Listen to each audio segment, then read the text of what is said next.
Hey, what's up, everybody? Welcome to this week's Q&A. Looks like questions are only on Patreon this week, so let's head over to that page and get started. First up, Samson Wick wanted to chime in regarding ripping TurboGrafx or PC Engine CD games and why software like ImageBurn can't get it done. And the answer is that NEC and Hudson was in such a hurry to get the CD-ROM to market that they created their own format prior to the ratification of the CD-ROM standard formats, and then consequently don't adhere to them at all. So that's why none of the software can read it. It's because it's not the standard TOC, CRC, and audio tracks that you would normally see as the format of a CD-ROM drive.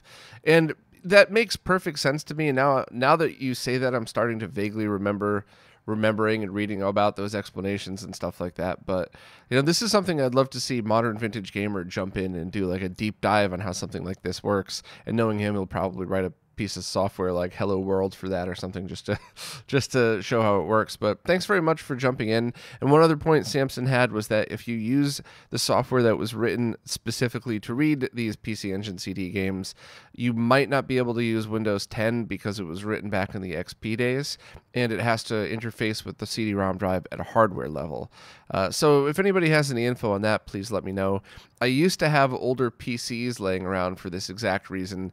I live in a shoebox now, so now I have just like a 10-inch IBM laptop sitting next to me that has Linux, Windows XP, and Windows 7 on it for this exact scenario. But I'm not sure if that laptop would be able to handle USB CD-ROM drives for this. But either way, it's kind of neat. So thanks very much to Samson for explaining all that. Richard Lewis was looking to buy a Scart Switch for use with the FrameMeister and wants to know if I would recommend the G-Scart Switch or the Hydra. So that kind of goes pretty deep into some history, but the short version is that the G-Scart Switch performs better in every way, and I had some weird issues with the Hydra.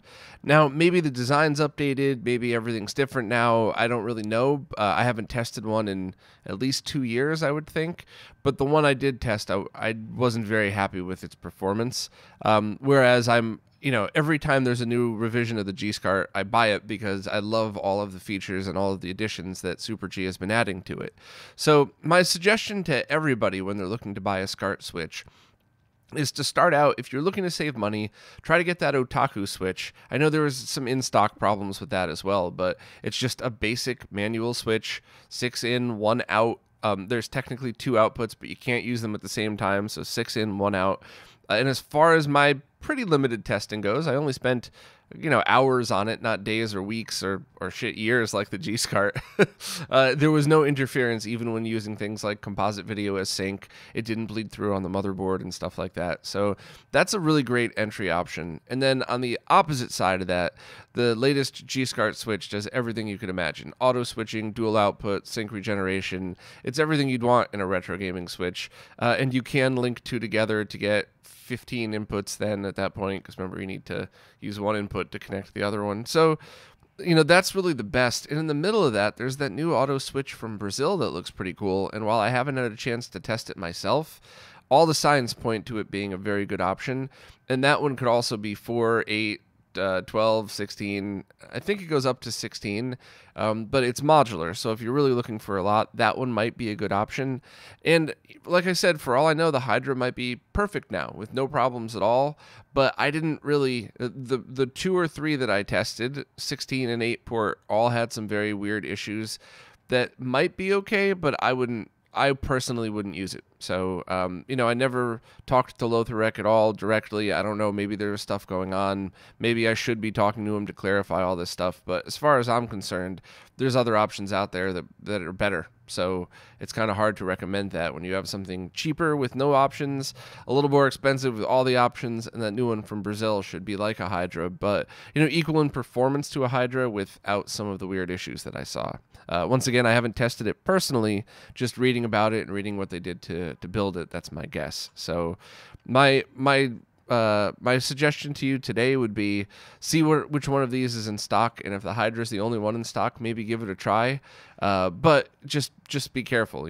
Plug it in. I would leave the sync stripper off on the Hydra, and you're of course going to have to get some custom SCART to FrameMeister cables. I think both Retro Access and Retro Gaming Cables sells those, so at least that part should be easy. But hopefully I summed that up in a fair and diplomatic way. But and also hopefully I made my suggestions and my opinions pretty clear on that as well. Victor is perfect. Had a couple questions. First, any thoughts on Retro Gaming Cable's 480p SCART cable? Is this a suitable replacement for a Toro, as I'm looking to streamline a secondary setup? So if you're plugging this Dreamcast cable into a FrameMeister, an OSSC, and I believe the L-Series PVMs, it's perfect. If you're using a BVM as well, I believe at the moment the ones that are shipping don't have the sync combining circuit in there tweaked for BVMs, so you should get the one from Retro Access, which may or may not only be available on Sundays at 10 a.m. Go read through their website. Retro Access explains why they do all that, but at the moment, the one from Retro Access has a circuit designed by Dan, Citrus 3000 PSI, and works on everything. As far as the output quality, I haven't really dug too deep into testing, but it should be both the one from Retro Gaming Cables and Retro Access and the Toro should all be pretty much equal in quality. The only thing you lose from the Toro is things like artificial scan lines and dual output and stuff. But, I mean, if you don't need those features, then respectfully to the Behar brothers, then there's no reason to get it. Once again, I'm not putting down the Toro. I'm just laying out the options here. So, yeah, perfectly suitable replacement. Pick whichever one fits if depending on if you're using RGB monitors or not. Second question, you have a VGA out Game Gear and Atari Lynx and are trying to figure out a good way to connect them to the FrameMeister. He's considering an OSSC, but not sure if it'll be compatible with his TV. Would running it through an XRGB be an issue if you have to, or should you go with a Kenzie or any other sync combiner converter alternative that you recommend? There's a few factors in this. Even if you did get an OSSC, the VGA input does not have a low-pass filter, meaning you can't perfectly clean up the image as well as you could have with one. So going direct into an OSSC, I would still try to recommend combining the sync and going through a Scart Switch or something like that. Also, as far as compatibility goes, unless your TV is really old, like 10 plus years old, I would say that the OSSC is definitely going to be compatible, just not in every single mode. So a very common thing is 4x 1080p is compatible, but 5x 1080p isn't on some consoles. So I personally would always go with an OSSC over a FrameMeister, unless very specifically you're a streamer that just wants those exact profiles for your streams, and you're not quite at the crazy level of direct RGB capture and all that stuff yet. So FrameMeister is perfect for streaming, but 1.5 frames of lag on average. It compresses the colors on the input side, so the OSSC is going to look better and be a better choice. And as much as I love 5x 1080p, it's my personal opinion that I'd sacrifice 5x to have that zero lag and better colors. Totally up to you, though. It's not like the FrameMeister is a bad choice. It's just a lot more expensive and, all those other shortcomings. So you could get pretty creative with things like the Game Gear and the Lynx, though. If you know what you're doing and you're willing to read that article from Steve, you could try to build yourself a sync combiner circuit in a cable. So VGA side plugs into the Game Gear, in the SCART head has the sync combiner circuit type of thing, and you could plug it right into a SCART switch. You could try to use something like the Kenzie, or you could buy very cheap an Extron. I almost said Retron, an Extron RGB interface. That all those basically do, the dirt cheap ones like the 192 and all that stuff, they take VGA in and then they output them as whatever sync you want. The only problem that you have to deal with those is they output TTL level sync. So then you would need a BNC to SCART cable with just a resistor on the sync line. So maybe there's somebody out there that's willing to build some of these cables specifically for the McWill mods that'll combine the sync in a way that'll be compatible and, more importantly, safe to use. Because if the sync isn't quite compatible but under voltage, then you'll get like weird lines on the screen, or the top part of the screen will curve, which, don't play like that, but just testing is fine. Whereas adding too much voltage, you even just plugging it in and turning it on, you could end up killing all of your equipment. So it's kind of a rough one. And I was in the same place when I had those mods as well, and I think I ran everything through the Extron RGB interface. At the time, I had the 203 RXI, so I was able to do 3 VGA sources into that, and then output one BNC to SCART cable with the resistor in the end to lower the voltage of it. Sorry for stuttering there. So I think you should just kind of rethink everything as a whole and try to figure out what switches you'll be using, what kind of interfaces you're going through, and then maybe ask again, and I could help kind of organize everything for you. So, it's too bad that this stuff isn't more straightforward, or there isn't some kind of industry standard we should just go by. SCART's the closest thing, but even retro gamers break that by putting C-Sync through it. Break the standard, not break the cable. So I don't know. It's a tricky one, and you're running into a common problem that lots of people run into. So hopefully we can get this all worked out, but kind of figure out what you're doing with the whole setup, and we'll go from there. Bad Reality asked, why did I not also connect the M cable to my D32 via an HDMI to SDI converter? I understand you use an LCD panel to mimic what people have in their homes. This gives your audience a good baseline, but if the test shows this thing is almost lagless, I want to see a setup that takes all other variables out of its equation. So my answer is going to make me sound like a complete asshole, but I don't mean it this way. What you described would be completely and totally useless, and take away from what I was trying to prove. Using things like the Time Sleuth, which I always have right next to me, and things even like the Leo Bodnar, if it's compatible, completely eliminate the need for all of that.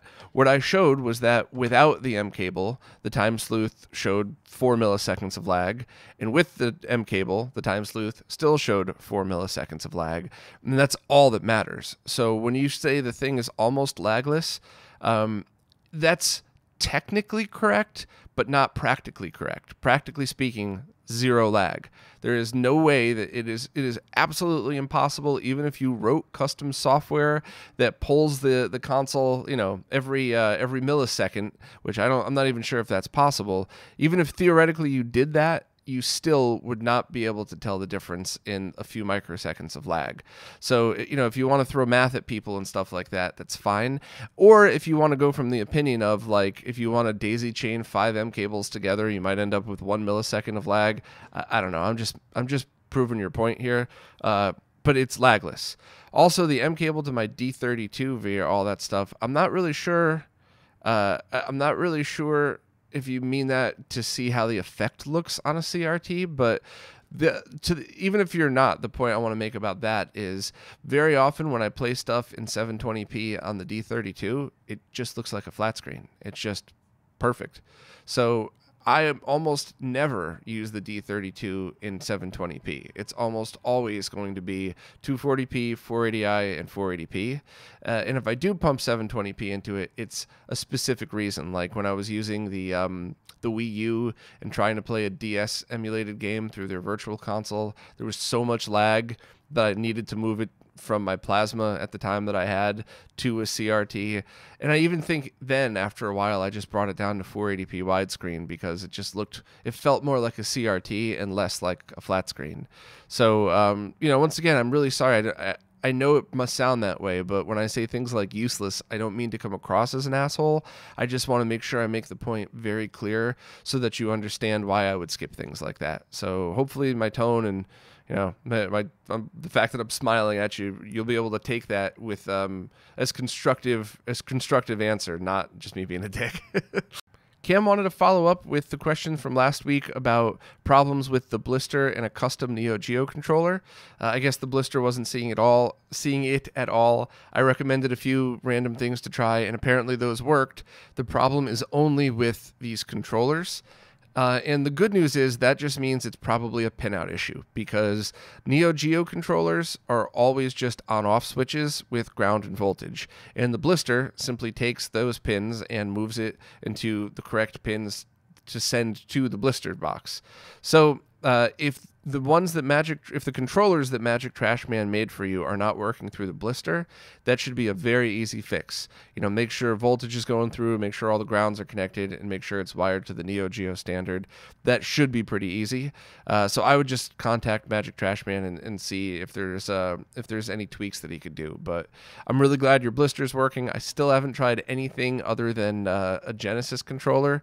So now that Super Mario Land for Super Nintendo, that awesome looking hack is out, I might try that on my Mister today with Super Nintendo controller adapter just for the heck of it. But I'm glad that your setup is still working. And if you do find that there's a specific pinout issue, please let me know either here or email or whatever else, because I am just kind of curious about that. Adam Cameron had a couple of questions about an upcoming setup that he's building. Looks like Adam's getting a Scart Switch 8x2 that'll go into a RGB to component, so that's the mic G transcoder, which will go to a G comp switch, which will then go component input into a Sony Trinitron. That's an awesome setup, by the way. The questions: Adam needs to source a male-to-male coupler or cable to go from the Scart Switch to the RGB to comp. You want something very short or a coupler. So the today answer to that, retroaccess.com, I think it's retro-access.com, has, I don't know if there's a direct link to them or you'd have to use their custom cable builder, but just getting a 1 or 2 foot cable is definitely the best way. It's going to be a little expensive because they're handmade coax shielded cables, but when you're connecting switches and stuff like that, I mean, that's probably the time to get a coax cable, because you're probably going to have a whole bunch of other wires running around it and stuff like that. If you can't wait for that, or if there's a delay coming, the cable direct cables on Amazon are not a permanent solution, but I think they were, depending on the price, sometimes they go between $8 and sometimes $15. But if they're still in the cheaper range, I would buy that one as well. So buy the cable direct one, cable KABELDIREKT. I think it's a weird spelling, but I'd buy the cable direct Scart one right now. Use it until the retro access one gets here, and then save that cable direct one in case you ever need a spare.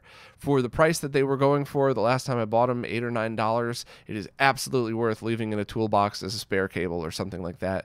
If you're on a budget, I understand, but I mean, something that'll both hold you off for the short term and have something that you might eventually use, my personal opinion is that it's worth it. But I would love a community built male-to-male Scart coupler. I've seen the opposite. I've seen the receptacle couplers, and they were kind of garbage. Even if you wiggle the cable around inside, you'd lose signal and stuff like that. So I would love to see is two of the male Scart connectors as close together as possible, possibly even a 3D print case design, something very basic just to prevent shorts and stuff, for this exact reason. And in fact, I always wanted to do that with the open source scan converter as well. I figured, one output of my G-Scart goes to my TV or my RGB monitor, and the other one I could just use one of these couplers to plug the open source scan converter right on top of it. So it's kind of like stacking. So there's no cable runs. You get the signal directly as it comes out and all that stuff. So I don't think anything like that exists yet, but maybe some members of the gaming community would be willing to whip that up for us and throw it up as an open source project. Should be super easy to make yourself too, because you just snap in the 2 Scart connectors, solder the pins. There's no small soldering, it's just the bigger pins. So if anybody out there wants to make one, that would be awesome. Adam's final question: do I need TTL or 470 ohm C-Sync cables for SNES and N64? Always get the ones with the resistors in them. And in fact, I really wish both cable makers would make it a little bit simpler than that. The best way I could describe it is you would want to have to, the cable makers should make it hard to buy the TTL sync ones. I guess that's the best way I could put it, because there's almost no scenario in which having 75 ohm voltage, so under 1 volt, with, in this case, the 470 ohm resistor in there, there's almost no case where that's a bad thing. In the very, very few times that you might have compatibility issues, you're going to have setups that you probably are already aware or immediately need to be aware of that requirement. And the worst thing that could happen is if you get one of the cables with the resistor in it, is you remove the resistor. So I kind of wish the cable makers would make like a special like custom section for those and not mix them in, because the opposite is bad. If you used a TTL cable plugged directly into an OSSC, that could cause some problems depending on the console and stuff like that. So always go for the ones with the resistors in them. And hopefully, if I have time and I remember, I could talk to Rachel and Rob and help them with some of the wordings of this, just to make it more newbie friendly, I guess. Not calling you a newbie, but I'm just, hopefully you get what I mean. But yeah, awesome setup, and hopefully I answered your questions. And let's cross our fingers that somebody will whip together a quick male-to-male Scart coupler. Chris Larson wanted to talk a little bit about the input lag of Google Stadia and the fears that publishers want to control their IP every way they can, so they're pushing for a future like this where you don't distribute the games at all, you stream them. So that's unfortunately what it looks like is happening. And there's advantages and disadvantages to that. The advantages are no patching every time you run a game. It's automatically done on the server. You don't need very expensive devices hooked up to your TV. You basically just need devices good enough to decompress, or like an H.265 chip in there and some controls and stuff like that. But a realistic test of what that's like is always going to be laggy. Technically, if you had direct connections, or if you live right next to, like a FiOS place or something, you would be able to get about 1 frame of lag, but it's probably going to be more like 4 or 5 at all times. And that's including, that would then mean that all game publishers have to really streamline the way that their controller latency is detected. Bluetooth controllers are going to be a nightmare because they vary between 0 and 2 frames of lag all the time. So yeah, it's there's so much that can go wrong, and the only thing that can go right is less expensive head-end equipment and less chance of piracy, because the publishers control the content. And piracy is a very awful thing. And I talk openly about having all the ROM carts and modding everything I own, and I still truly believe that, ROM carts filled with Genesis, Nintendo, and N64 games do nothing but promote the sales of newer versions of those games and everything else. Because not everybody wants a setup like most of us listening have. Like, most people just want to play the game and be done with it. So, going to your friend's house and seeing all these, or owning all of them, but owning all the games but wanting to play on a ROM cart, I don't really see anything bad in all of that.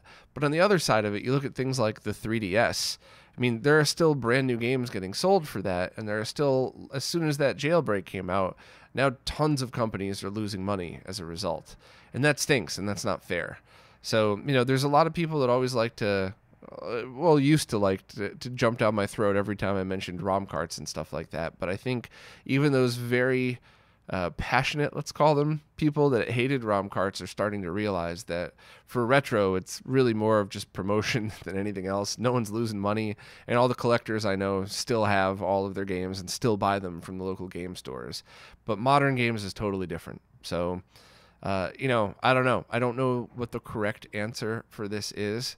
The only strong opinion I have on this is that it seems so useless to buy physical media these days at the beginning of a launch. So something like you go buy a game and every month there's a patch for it. And let's say 20 years from now, I go to play it again and I pick up let's say a Switch or something, format it, throw my game in, and now I have a day one game with none of the updates. So that's completely useless to anybody going forward. It might as well have just been digital only at that point, because you're still going to have to hack or do something to get the latest version. Whereas things like, every time I say this name, people freak out, but limited run games. If they were to work with publishers to get, a limited run of the final version of a game, that's something I would take very much pride in owning, because that's something that no matter what, I could always just throw into whatever console I own and play it, knowing that it's going to be the fixed version, not a buggy early release. So, yeah, I don't know. Google Stadia is interesting, but who knows what the future holds for all this. So sorry for the rant, but a lot of people were talking about Stadia, so I figured since you brought it up, it was the right time for me to rant about it. Gregory Pang said they thought they would pick up an Extron so they could adjust H position via knobs, but they're getting horizontal line interference on the final image. So it looks like the image is a sync strike to the Extron 103XI with RGB SBNC cables into a PVM. So that setup is perfect, by the way. The Extron you chose should be fine. The sync strike is needed because the Extron needs TTL level sync. You could also use a Scart Switch or any of those 2 DVI adapters that I've been working on for video capture. It's also a perfectly good use for those as well. But the only thing I could add to all of that is I have run into Extron RXI boxes that have issues. Now, these were all in working environments that were all used, and these are incredibly durable pieces of equipment. I'll definitely say that too, but I've run into a few that were bad. So you might want to try, the first thing I would try is picking up a second Extron box just to see. It looks like everything else that you've done seems to mimic the same thing. So no matter what, when you have the Extron in line, you get those lines. And you said you have more problems with the Genesis. Yeah, I mean, there's a bunch of reasons for that too, but I saw the video that you posted on Twitter, and my guess is just you got a bum Extron box, and that stinks because you could potentially have just lost money on it. It stinks because Extrons are usually solid pieces of equipment, but I've used that same setup, that same exact setup many times, and never had the issues that you had in video. I guess it's also possible your cables could be bad, the sync strike could be bad, but my gut's telling me it's the Extron. If you have anything that you could replace the sync strike with, a G-Scart and custom cables, or like one of those 2 DVI adapters, the VGA, or the Scart to DVI that I posted almost a year ago now. Anything else that you could replace one by one to eliminate the issue. But once again, just gut feeling it's going to be the Extron. So really sorry that you ran into that, but finding another cheap one on eBay should do the trick. John Vili asked, did I get that? Vili? Sorry. John asked if I knew a type of battery holder that would work for GBA carts. So I'm assuming you mean if you wanted to take out the battery and put in a little slotted holder so that the next time you need to replace the battery, you just pop it out and pop the new one in.